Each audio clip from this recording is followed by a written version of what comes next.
예, 강의 시작하겠습니다. 14쪽 11장으로 갑니다. 창세기 1장부터 11장까지가 민족들, 열방들 뭐 그런 가운데 처음에 천지가 창조되고 사람이 창조되고 그 다음에 하나님과 언약, 아담과 언약을 하고 그 다음에 아담이 범죄에서 타락하고 그 다음에 가인과 아벨 사건이 일어나고 5장에는 가인의 족보가 이렇게 나오고 6장부터는 이제 홍수. 이걸 계속해서 이제 이렇게 하면서 흐름이 어떻게 창세기 이야기가 시작되는지를 잘 봐야 됩니다. 창세기 이야기는 창조 기사를 과학적으로 증명하기 위해 쓴 것도 아니고 또 어떤 모든 역사를 그때그때마다 다 정리해서 기록한 것도 아니고 하나님께서 모세에게 계시를 주시고 또 모세가 가지고 있는 지식과 그 당시에 가지고 있는 정보들 이런 것들을 가지고 하나님께로부터 계시를 받아서 하나님의 말씀을 기록한 것. 이게 이제 하나님이 주신 말씀입니다. 주신 말씀. 우리가 이해할 때 하나님의 말씀을 이렇게 다이아몬드로 한번 이해를 이렇게 그림으로 한번 생각을 해보면 여기 창세기부터 여기 계시록까지가 이렇게 이어집니다. 66권이죠. 66권. 그 다음 여기가 구약이 있다면 여기가 이제 신약이 있습니다. 한 칸을 3칸 정도로 나누어서 이렇게 한번 생각해 보겠습니다. 생각해 보면 구약은 여기 한가운데 이 부분에 있는 이것이 모세 오경입니다. 이 신약은 사복음서 이렇게 생각해 볼 수 있습니다. 이 두 가지는 모두 주신 말씀입니다. 주신 말씀. 그죠? 하나님께서 모세를 통해서 주신 말씀이고 예수님을 통해서 주신 말씀이에요. 그 다음에 여기에 역사서가 있습니다. 여기 사도행전 이렇게 있습니다. 이거는 무슨 말씀이냐면 이 두 가지는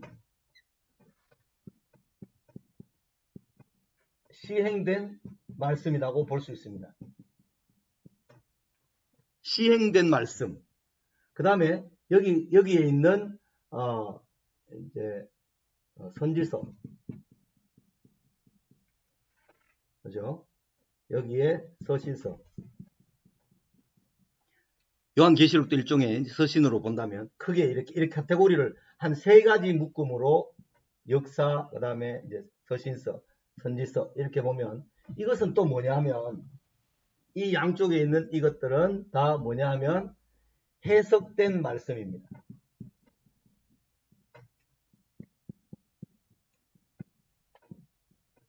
이렇게 신구약을 이렇게 가운데를 접으면 주신 말씀이 있고 시행된 말씀이 있고 해석된 말씀이 있다. 이렇게 3가지 우리에게 주어진 성경의 말씀을 한 3가지의 카테고리로 생각해 볼 때 주신 말씀, 시행된 말씀, 해석된 말씀 이렇게 이것이 하나로 되어 있다. 하나로. 한 책으로 되어 있다는 거죠. 한 권의 책으로 이렇게 이제 이해를 할 수가 있겠습니다. 지금 강의 중이라서 제가 우리 전화를 못 받습니다. 이수정 소리를 음속을 아까 부탁해서 그런데 예, 하나님의 말씀이 이렇게 주어졌을 때 그 말씀에 순종 불순종, 그죠? 순종했던 말씀, 이런 말씀들이 역사적으로 기록되면서 역사 속에서 선지자들이 이 주신 말씀을 가지고 근거해서 역사 속에서 순종이냐 불순종이냐 하는 것들을 가지고 이 행동들에 의하면 이 말씀에 근거해서 이 행동들은 얼마나 잘못된 것인가 하면서 해석을 해서 다시 설명해 주는 일들이 선지자들의 글과 서신서다 이렇게 이해를 하면 되겠습니다. 그래서 성경에는 크게 3 카테고리 주신 말씀과 시행된 말씀과 해석된 말씀, 이런 카테고리가 있다라고 이해를 하면 좋겠습니다. 이 창세기 11장까지가 민족들을 압축해서 쭉 어떻게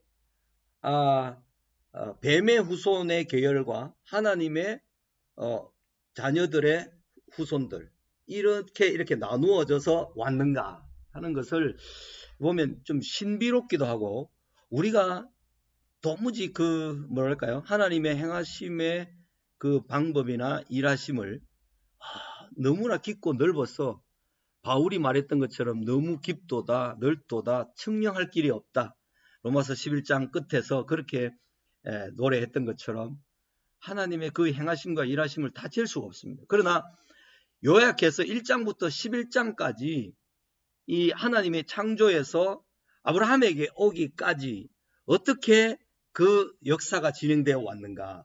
아브라함이 주전 2000년 되니까요, 그 전에 1000년 전에 노아가 있었고 그 1000년 전에 아담이 있었단 말이에요. 그러니까 아담에서부터 아브라함까지 2000년, 아브라함부터 예수 그리스도까지 2000년, 그 사이에 또 누가 있는가 하면 다윗이라는 인물이 있습니다. 그래서 우리가 크게 역사를 이렇게 쭉 한번 머릿속에 그려보면서 가야 할 필요가 있는데, 이게 이제 아담이라고 하면요, 여기에 노아라고 하면, 그 다음에 여기에 아브라함이 있습니다. 그 다음에 여기에 다윗이 있습니다. 그 다음에 여기에 예수 그리스도가 있습니다. 그러니까 여기서부터 여기까지 쭉 이렇게 역사적으로 진행하면서 아담 때 필요한 하나님의 계시는 아담 시대의 사람들에게 충분했습니다.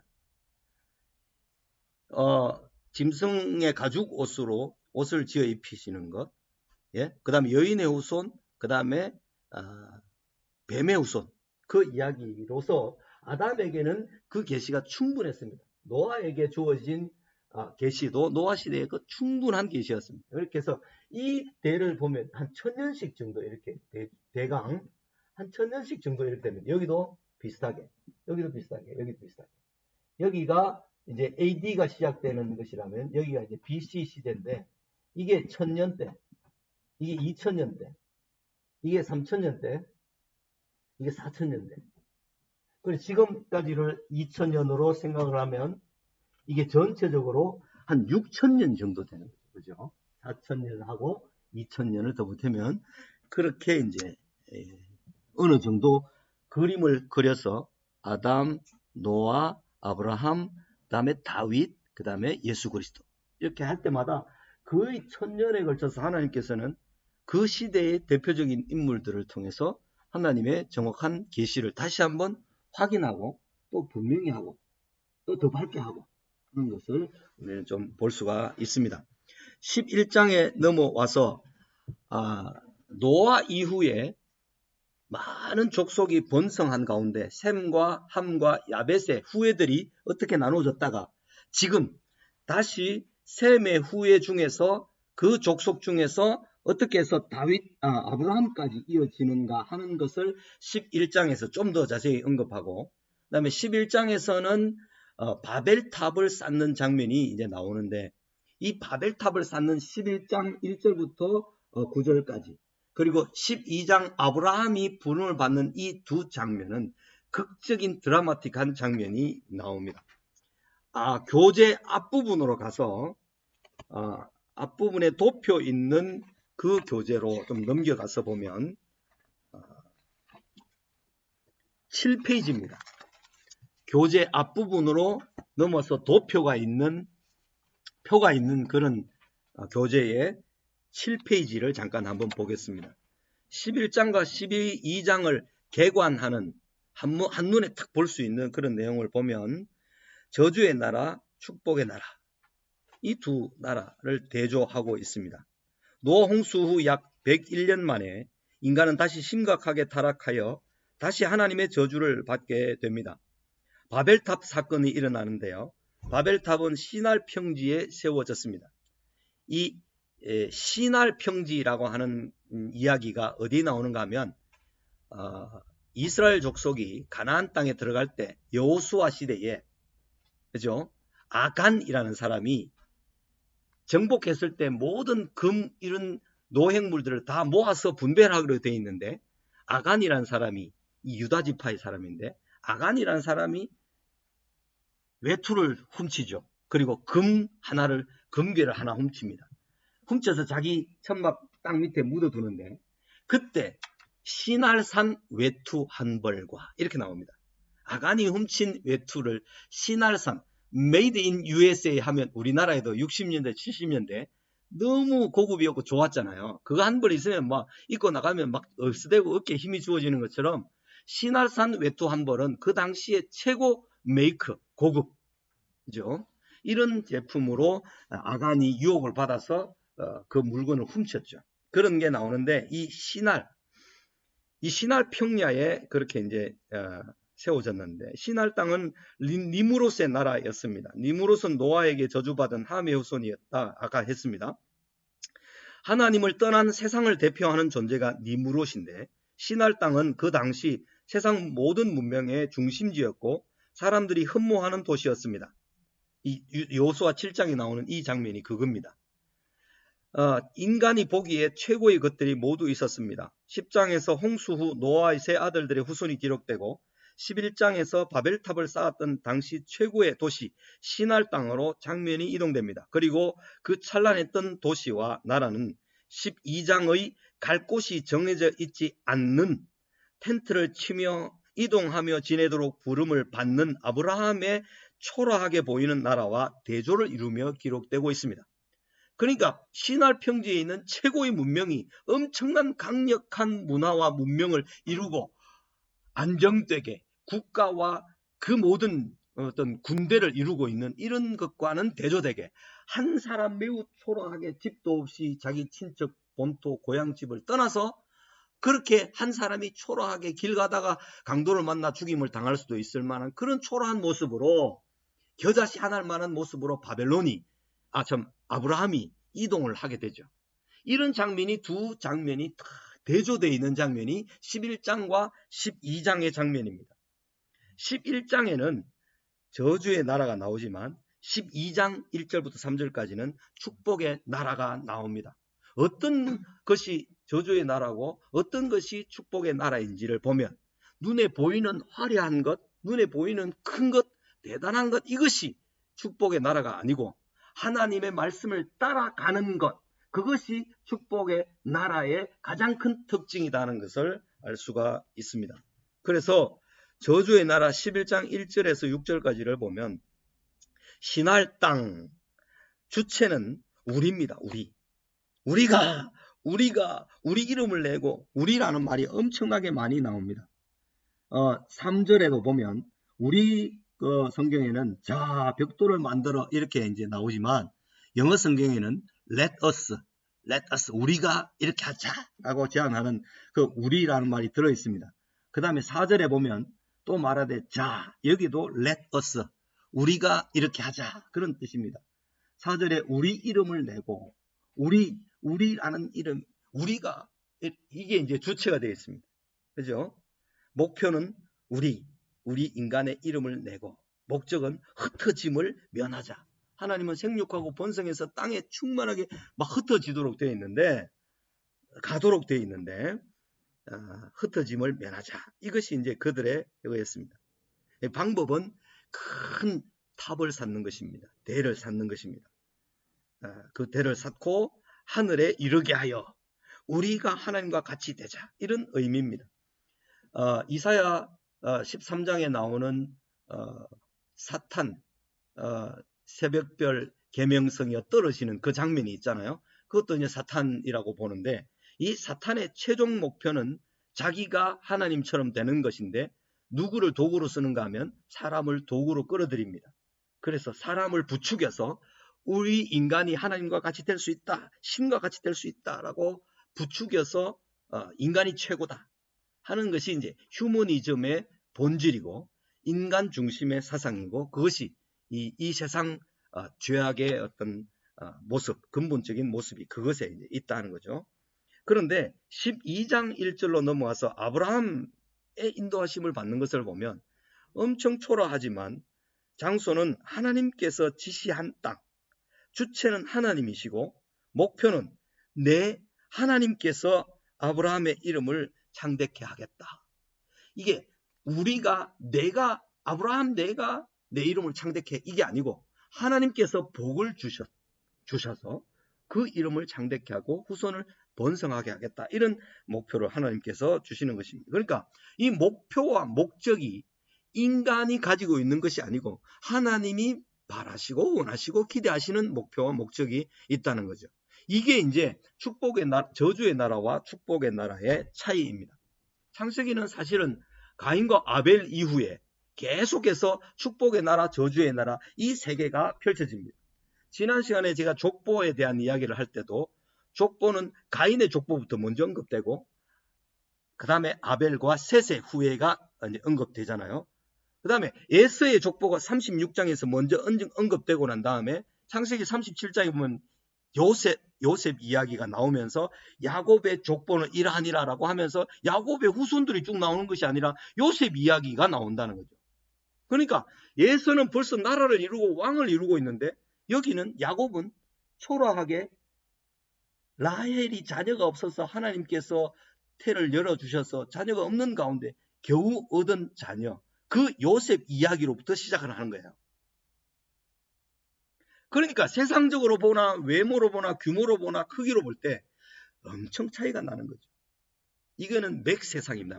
맥도날드처럼 엄청나게 큰 그런 사이즈죠.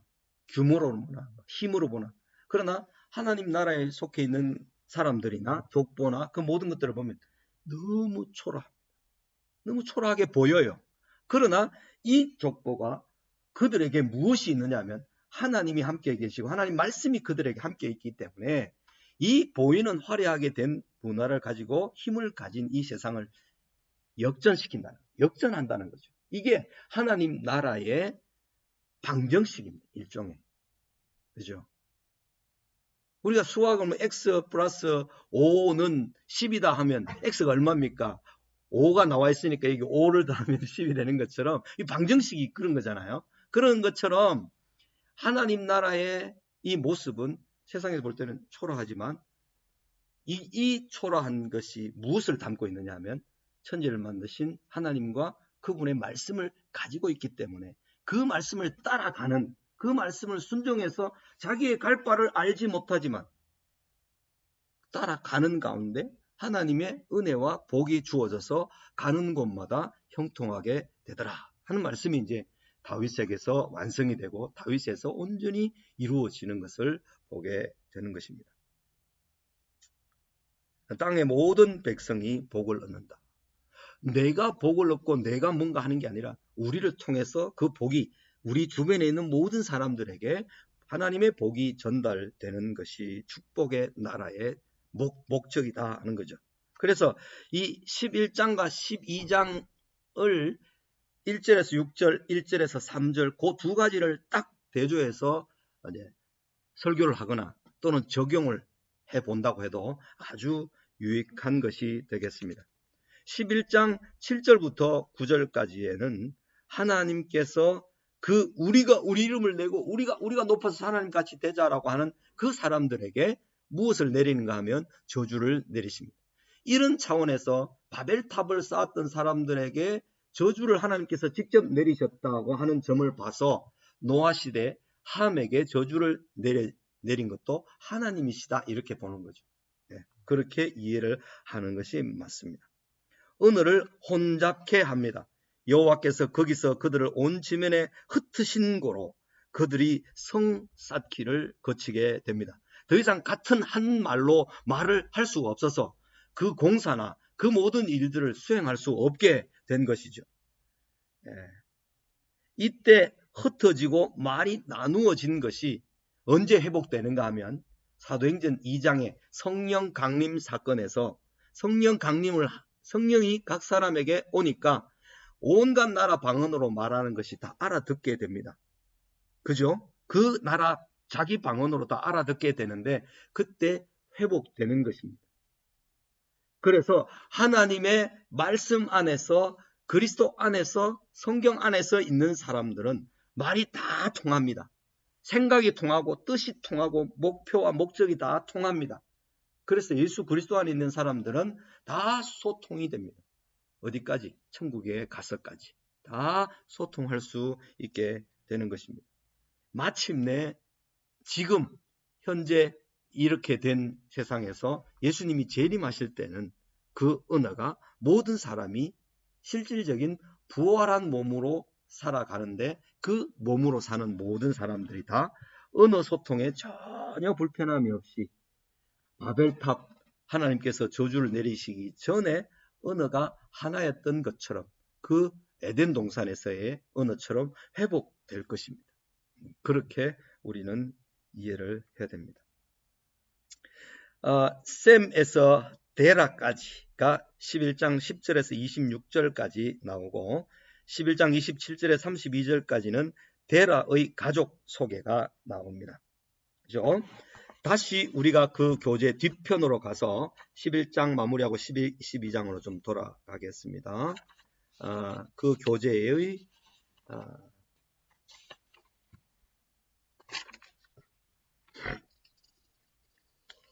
16쪽입니다. 이 페이지를 통일시켰으면 참 좋았는데 통일시키지 못해서 미안합니다. 11장 31절에서 12장 9절까지. 예. 여기는 안 했네요. 아까 14쪽에 바벨탑 사건, 이 바벨탑 사건을 하나님을 거역하는 인간, 바벨탑의 의미, 인간을 사랑하시는 하나님, 이렇게 해서 그 바벨탑을 흩으신 이유가 하나님의 사랑 때문에, 그렇게 하면 또 이제 노아 홍수 때처럼 멸망받을 가능성이 많아서 흩으신 거죠. 그렇게 해서 그들을 보존하신 것이다, 이렇게 이제 이해를 합니다. 요거는 제가 아까 11장 초반부하고 12장 초반부 설명할 때 let us라든지 뭐 우리라는 말이 많이 들어가고 하나님이 주어가 될 때 요 대조되는 면들을 설명을 다 했던 거라서 넘어갑니다. 그 다음에 15쪽에 넘어가서 셈에서 아브라함까지, 요거는 조금 이제 봐야 되기 때문에 다시 한번 봅니다. 노아에서 셈으로 다시 아브라함까지 이어지는 천여년의 세대가 족보로 나오는데요. 야벳과 함과 셈의 족보가 10장에도 기록되었는데, 그것은 노아의 세 아들의 족보를 통해서 세상 전역으로 어떻게 퍼져나갔는지를 보여주고, 이제 11장에서는 셈의 후손에게로 집중이 돼서 다시 딱 렌즈를, 딱 조리개를 셈의 후예로만 딱 집중해서 보는 거죠. 이스라엘의 출발을 언급할 목적으로 다시 한번 셈의 족보를 기록합니다. 이 족보는 아담에서 노아까지 이어지는 족보의 기록 형식과는 사뭇 다르게 이렇게 보여주는데요. 달라졌는데, 아담에서 노아까지의 족보를 기록하는 5장에서는 A는 몇 세에 B를 낳고, B는 낳은 후 몇 년을 지내며 자녀들을 낳았고, A는 몇 세를 살고 죽었더라는 형식으로 나옵니다. 그런데 노아의 아들 셈에서부터 아브라함까지의 족보에는 A는 몇 세에 B를 낳았고, B를 낳은 후에 몇 년을 지내며 자녀를 낳았으며, 이렇게만 기록하므로 A는 몇 세를 살고 죽었더라는 내용이 수명 기록이 없습니다. 이것은 수명 기록만 없을 뿐이지 그들의 실제 살았던 횟수를 감추려는 의도는 전혀 아닐 것입니다. 자녀를 낳았을 때의 나이와 몇 년 동안 더 자녀를 낳은 시간을 합하면 그의 수명이 될 수 있기 때문입니다. 셈에서부터 아브라함까지 모두 10대가 나오는데요. 그런데 누가복음에 있는 예수님의 족보에서는 11대로 언급되어 있습니다. 아르박삿과 셀라 사이에 가이난이란 사람이 더 들어가 있습니다. 누가복음에는. 마태복음의 14대, 14대, 14대라는 형식에도 실제 족보보다 사람을 생략하고 있습니다. 족보들에서 생략하여도 그 연결고리가 끊어지는 것은 아닙니다. 아들이라는 말의 뜻인 히브리어 벤이라는 이 말은 손자 혹은 증손자를 일컬을 때도 벤 이렇게 썼습니다. 우리 옛날에 왜 작은 다마스 차 나왔잖아요. 다마스 나오면 그 다음에 벤이라는 나왔죠. 벤. 다마스의 후손 또 자녀 이런 뜻으로 벤이라는 말을 썼습니다. 그래서 그러면 이 족보 기록에서 다윗은 그리고 여기 뭐 가이난이라는 인물을 빼게 된 이유가 우리는 정확하게 알 수 없지만 뭐 이유가 있을 것입니다. 신약 족보에서 다윗의 족보를 이렇게 14대라고 한 이유가 있습니다. 이 14라는 뜻의 이름은 다비드라는 이런 의미입니다. 히브리어 네 번째 숫자 알렙, 벳, 기물, 달레 이 숫자가 네 번째 숫자거든요. 영어로 말하면 D라는 말이죠. D, A, B, C, D. 그 다음 이 달레 똑같은 달렛이에요. 이것도 네 번째 숫자잖아요. 그 다음 이 바우라는 다위드라고 하는 이 바우는 달렛, 해, 바우 이렇게 나오기 때문에 여섯 번째 숫자. 그죠? 여기 알파벳이 히브리 알파벳이 22개가 있는데 알렙, 벳, 기물, 달렛, 해, 바우, 자인, 헷, 헤드, 요트, 카프라면 이렇게 쭉 이제 나오는데 이 4, 6, 4를 더하면 얼마입니까? 14가 되죠. 그 다윗이라는 이 이름 다비드 그죠? 히브리 발음으로 하면 다비드 이렇게 하면 이 다윗이라는 이름이 14기 때문에 아담에서부터 어디까지? 아브라함에서 누구까지? 포로될 때까지 뭐 그리고 이렇게 하면서 14라는 것이 3번 나옵니다. 그죠? 그 다음에 다른 이름들은 태어날 때 이름이 적히고 그가 누구를 낳았다는 이름이 나오면서 2번 나옵니다. 다른 이름들을 보면 마태복음 1장의 족보에 보면 다른 이름들은 2번씩밖에 안 나오는데 다윗이라는 이름은 무려 5번 나와요. 마태복음 1장 족보 이야기에서 다른 이름들은 2번씩밖에 안 나오는데 다윗이라는 이름은 5번이 나옵니다. 그 말은 구약 성경 전체의 중심에 누가 있다? 다윗이 있다는 뜻이에요. 그러니까 이 14대라고 하는 이 다윗 이름 3번을 더하면 이 3번을 더하면 8번이나 나와요. 마태복음 1장 족보를 시작하면서 다윗이라는 이름이 무려 8번이나 언급됩니다. 그것은 구약시대 전체를 압축하는 족보, 예수 그리스도에까지 이어지는 구약 전체를 압축하는 족보의 제일 핵심이 누구냐면 다윗이라는 뜻입니다. 그런 뜻을 가지고 있어서 유대인들에게 예수 그리스도에게로 이어지는 다윗의 자손인 예수 그리스도 메시아에게로 이어지는 구약 전체를 대표하는 사람이 다윗이다 이런 뜻이에요. 성경의 1장을 항상 주의 깊게 잘 보면 1장이 성경의 한 권 전체를 이끌고 간다 이렇게 해도 과언이 아니라고 제가 분명히 말씀드렸습니다. 이 다윗의 후손으로 오신 예수 그리스도에 대한 말씀을 하면서 그죠? 여기에 여인들이 이름이 많이 나옵니다. 다말 그죠? 그 다음에 누가 나옵니까? 그 다음에 기생 라합 그 다음에 룻 나옵니다. 그죠? 그 다음에 우리아의 아내 그 다음에 이제 마리아 이름은 나오지만 마리아 이렇게 언급되죠. 마리아까지 이렇게 다말, 라합, 룻, 우리아의 아내 이런 사람들이 기록되어 있는 걸 보면 이 사람 대부분 이방인들이에요. 유대인 핏줄을 가진 사람들이 아닙니다. 그런데 이 다말이나 기생 라합이나 모압 족속 룻이나 우리아의 아내 같은 경우에 특징이 뭐냐 하면 하나님의 은혜를 입은 사람들입니다.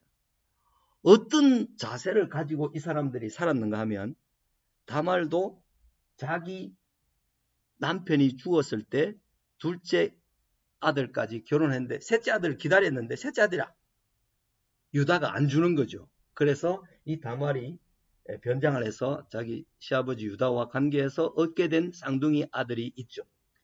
이 사람이 시아버지가 죽이려고 할 때 이 도장과 끈의 주인이 이 아이의 아버지입니다 라고 했을 때 유다가 네가 옳고 네가 의롭고 나는 불의하다 이렇게 말을 하면서 그 의로움을 설명했고, 라합은 기생 라합이고 가나안 족속에 여리고에 살았던 사람이잖아요. 이 기생 라합에게서 오는 모든 사람들의 거기에 들렀다가 나가는 사람들이 광야에서 40년 동안 살아남은 유대인들에 대한 소문과 이야기를 들었겠죠. 그러니까 우리는 너희들의 이야기를 들을 때 간담이 다 녹았다. 그래서 이 사람은 목숨 걸고 정탐꾼들을 숨겨줍니다. 만약에 정탐꾼들이 여리고 성의 군대들에게 발견됐다면 이 라합은 죽습니다. 그 다음에 룻 같은 경우에 이방인이면서 자기 어머니 나오미를 따라서 나는 죽음으로써 어머니가 죽는 곳에 나도 죽고 어머니의 족속이 나의 족속이고 어머니 가는 곳에 나도 가고 어머니 죽으시는 곳에 나도 죽겠다. 이렇게 한 사람이 룻이에요. 그래서 돌아와서 보아스를 통해서 아들을 낳은 아들의 이름이 오베드입니다.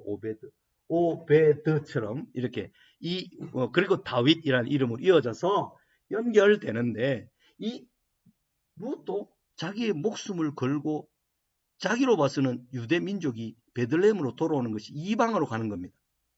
자기 친정으로 안 돌아가고 남편도 없고 아무것도 없는데, 그죠? 소망도 없고 뭐 기대도 하고 뭐 약속된 거나 뭐 작정된 게 없어요. 없는데도 가요.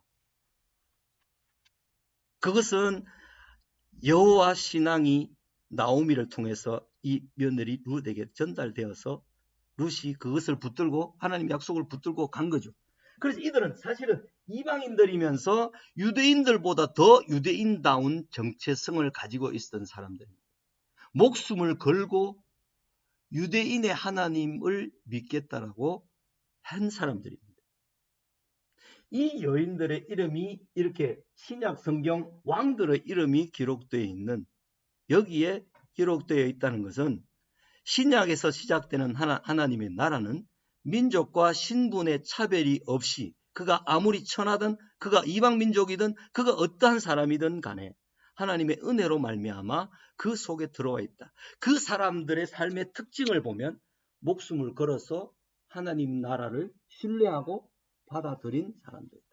이게 어떤 의미가 있는가 하면 하나님의 나라 백성들은 예수 그리스도와 피로 맺은 언약을 맺은 사람들이에요. 피로 언약을 맺은 사람들인데, 이것은 이스라엘 백성들이 율법을 받을 때 하나님과 언약을 맺을 때 그 모습과 비슷합니다. 모세가 소를 잡아서 피를 반으로 나누어서 반은 제단에 뿌리고 반은 백성들에게 뿌림으로써 우리와 하나님 사이에 맺어진 이 언약은 계명 주신 것을 우리가 따르겠습니다. 순종하겠습니다. 라고 맺은 그 언약은 피로 맺은 언약이라는 거죠. 이 피로 맺은 언약이 예수 그리스도에게 오면 완전하게 실제로 맺어지게 되는 현실이고 실제고 그림자가 아닌 실체가 뭐냐를 예수님에게서 보여주는데, 예수님 피를 대신 흘려주심으로 우리의 죄를 대신하여 죽으신 거죠. 그 피로 맺어진 언약 관계에 있는 사람들이다. 어떤 사람이에요? 우리 신약 시대의 모든 사람들이.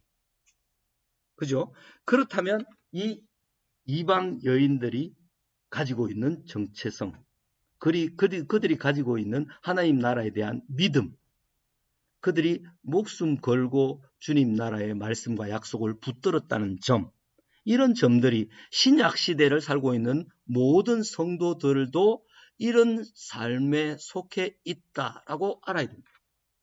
내가 어떤 삶에 속한 사람이고 내가 하늘나라의 백성이 어떤 존재인지 어떤 의미를 가지는지를 정확하게 이해를 해야만 된다 하는 것입니다. 이게 마태복음 1장에 들어있는 엄청난 교훈들입니다. 구약시대 전체를 이 사람들 인물을 통해서 신약으로 연결시키는 거예요. 이 사람들 인물들을 통해서 그들의 생애나 삶을 통해서 이제 연결시키는데, 예수 믿는 사람들, 신앙생활하는 하나님을 아는 사람들의 아이덴티티라 그러죠. 자기가 메일을 쓰려면 자기 아이디를 쳐야 되잖아요. 그리고 뭐 이거 카톡을 하려면 자기 아이디를 쳐야 되잖아요. 그 아이디가 내가 하늘나라에 속해 있고 하나님의 자녀다라는 아이덴티티는 결국 이런 사람들이 보여주는 아이덴티티와 같습니다. 내가 이 땅에 살지만 비록 그러나 내가 이방인이지만 그런 내가 무지 약하고 소망도 없고 희망도 없는 존재들이지만 하나님 나라의 약속을 붙들고 그 약속을 의지하여서 거기에다가 목숨을 걸 정도로 내 인생 전체를 걸을 수 있을 정도로 걸어야 할 정도로 그런 아이덴티티를 가진 존재가 그리스도인이다. 그리스도인은 내가 천국 가기 위해서 그냥 예수 믿었더니 천국 가네. 예수 믿고 내 좋은 거 취하고 뭐 부자 되고 잘 되고 뭐 복 받고 이러면 되지. 뭐 그렇게 심각하게 생각할 게 있냐라고 말하는데 이 사람들을 보면 그렇지 않습니다. 그죠? 그리고 예수 믿는 사람들은 이렇게 해야 천국 들어가는 것이 아니고 너무나 큰 은혜를 받았기 때문에 내가 이런 존재가 되었구나를 인식함으로 그렇게 살아가는 것입니다. 내가 이렇게 살아야 하나님 나라의 백성이 되기가 아니고 내가 하나님 나라의 백성이 되었기 때문에 이미 되었기 때문에 내가 이런 존재로 하나님의 큰 은혜를 입어서 그 은혜에 반응하는 마음으로 이렇게 살아가야 되겠구나. 날마다 그것을 확인하면서 걸어가는 거죠. 네? 내가 이걸 이렇게 살아야 하나님께서 나를 구원해 주시고 하나님께서 나를 자녀로 삼아 주시고 이게 아니라는 말이죠. 이걸 거꾸로 혼동하면 예수 믿는 삶이 되게 힘들지만 내게 주신 하나님의 은혜를 늘 확인하며 그 은혜를 감사하는 삶을 살면 예수 믿으면서 희생하고 손해보고 어려운 일 당하고 힘든 길 걸어가고 외로운 길 가는 것이 그렇게 힘들지 않습니다. 자랑스럽습니다. 오히려 기쁨으로 갈 수 있죠. 내가 이미 다 얻었는데 다 받았는데 그런 마음으로 살아가는 것이 하나님의 자녀들의 자세인 것입니다. 이 족보 이야기를 하다가 뭐 여기까지 이제 마태복음까지 이제 오게 됐는데요. 가서 이번에 데라와 아브람, 데라가 70세까지 아브람과 나홀과 하란을 낳았더라는 26절을 기록하고 난 뒤에 바로 이어 데라의 족보는 이러하니라 라고 언급하므로 아브람과 직접 관련된 형제와 조카들을 소개하는데 데라의 족보에는 아브라함의 형제들의 소식이 비교적 소상히 기록되어 있습니다. 하란이 일찍 죽었지만 하란의 이름이 아브라함의 이름보다 한 번 더 나옵니다. 그래서 6번 언급되는데요.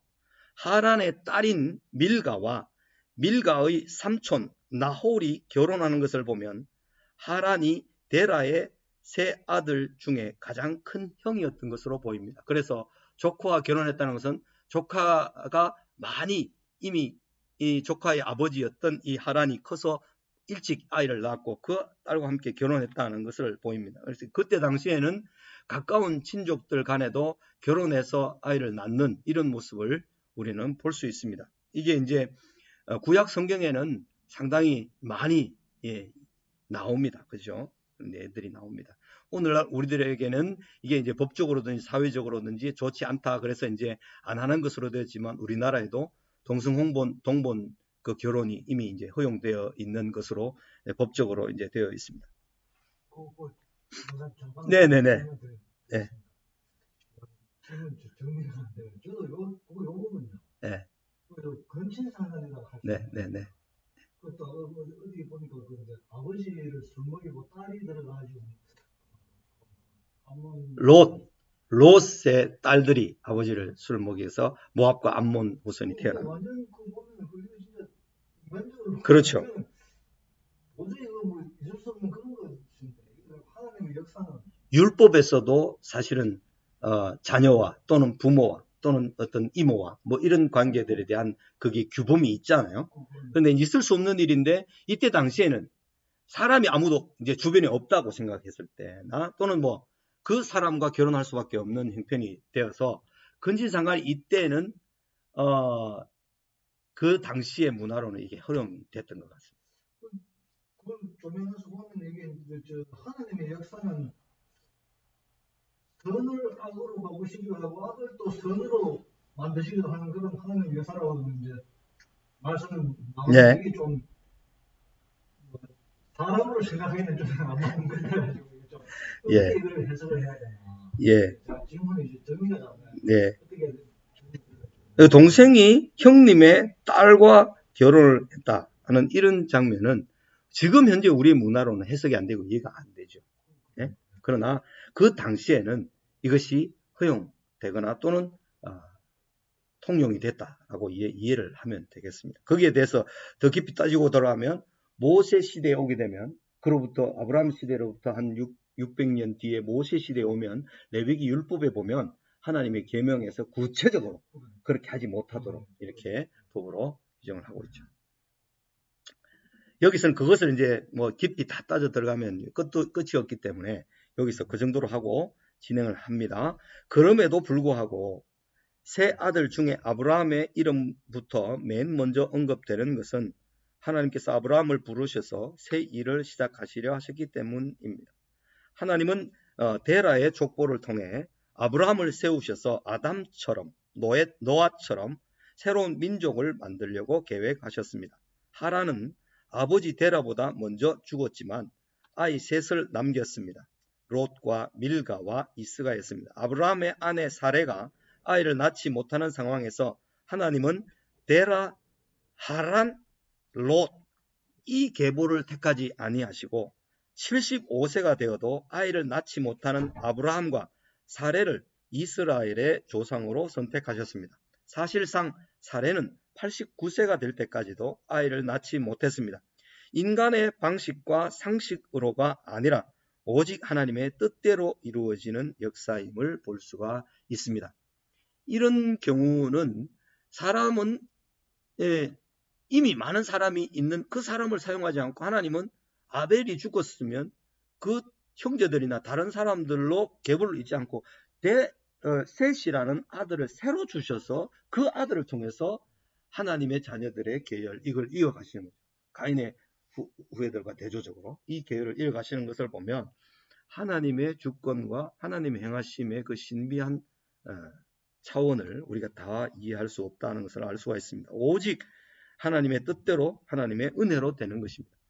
보통 성경에 나오는 아브라함부터 비롯해서 이삭, 야곱은 그의 사랑하는 아내와의 관계에서 태가 닫혀 있는 것을 늘 봅니다. 그리고 첫째 아들이 선택되지 않고 주로 둘째 아들 또는 넷째 아들 이런 경우가 선택되어서 족보가 이어지는 것을 볼 수가 있습니다. 그것은 하나님께서 육체적인 모습, 육체적인 혈육으로 그가 첫 번째 아들로서 기력의 시작이라 하면서 하지만 그 아들을 택하지 아니하고 르우벤을 택하지 않고 네 번째 유다를 택하여서 하나님의 길, 예수 그리스도가 오게 하시는 그 길을 연결하는 것을 보면 하나님의 일하심의 신비로움을 우리가 다 헤아릴 수 없습니다. 그 정도로 이렇게 하고 넘어가는 것이 좋습니다. 임신하지 못하는 사례, 하나님은 시간과 생명과 우주의 주인이십니다. 환경과 여건에 제한을 받으시는 분이 아닙니다. 하나님께서 일하시는 구원의 길은 사람의 생각과는 전혀 다릅니다. 세대를 이어 후손을 주셔야만 창대케 될 수 있고 큰 나라를 이룰 수 있을 텐데 하나님은 아브라함과 사레부터 시작해서 이삭과 리브가, 야곱과 라헬 등 임신 불가능한 부부를 부르시고 세우십니다. 이삭이 그의 아내가 임신하지 못하므로 그를 위하여 여호와께 간구하며 여호와께서 그의 간구를 들으셨으므로 그의 아내 리브가가 임신하였더니 또 여호와께서 레아가 사랑을 받지 못함을 보시고 그의 태를 여셨으나 라헬은 자녀가 없었더라. 야곱의 부인이 4명이 있었으나 야곱의 아내라고 명명된 사람은 라헬이 유일합니다. 내 아내 라헬, 아내라는 이름을 붙인 사람은 4명의 아내 중에 라헬이 유일합니다. 원래 야곱이 사랑했던 사람이 라헬이었기 때문에. 그런데 그 라헬이 아들이 없습니다. 그래서 자기 종을 들여서 아들을 낳게 하고 언니와 막 아이 낳기 경쟁을 하면서 하다가 나중에 요셉을 하나님께서 태를 여셔서 선물로 주시고 다음에 베냐민을 주셨는데 베냐민을 낳다가는 이 라헬이 죽어버립니다. 그죠?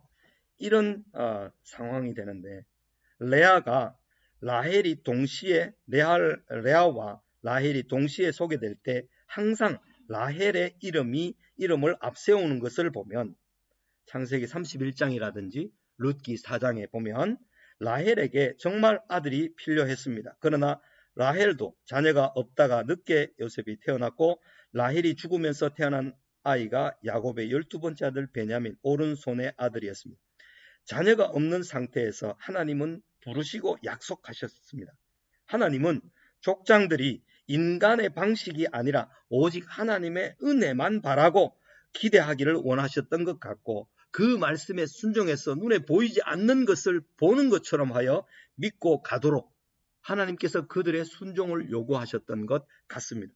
하나님의 일은 오직 하나님의 은혜로만 이루어지기 때문이다. 이런 사실을 확인하고 또 확인하고 하는 것은 우리의 신앙생활에 엄청나게 중요합니다.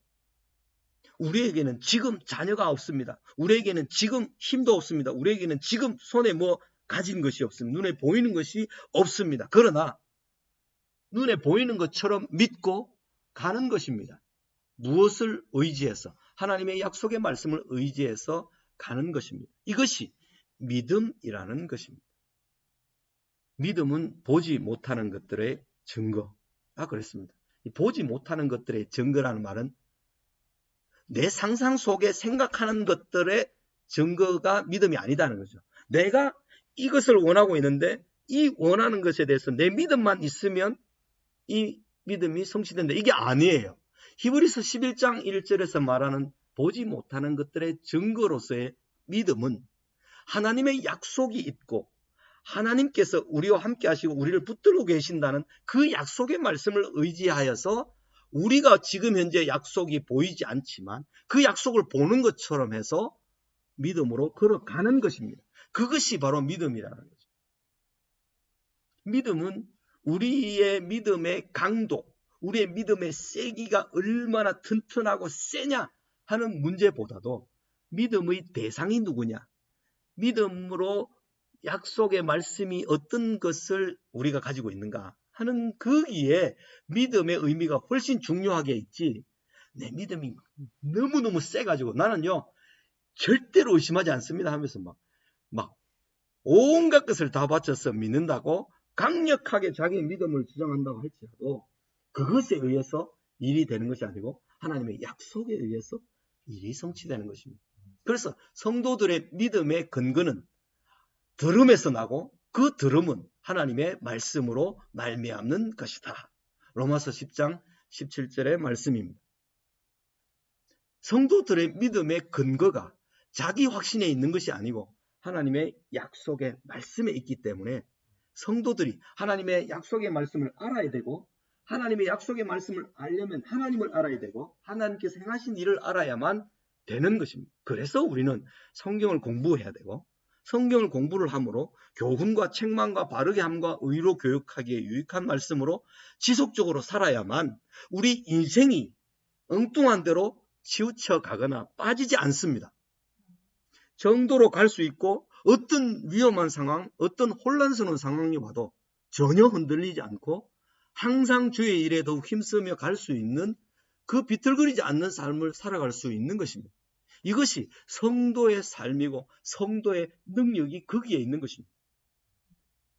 성도의 능력이 돈 많은 데에 있다면 교회 올 사람이 몇 명 되겠습니까?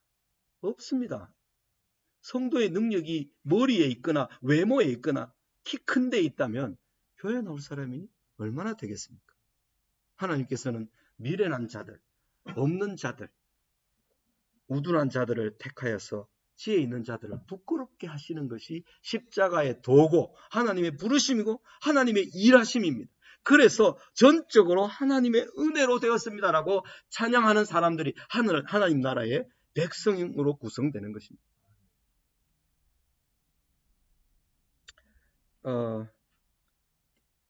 오늘 여러 가지로 많이 말씀을 드렸는데 창세기 11장까지 오늘 이제 끝내는 걸로 하겠습니다.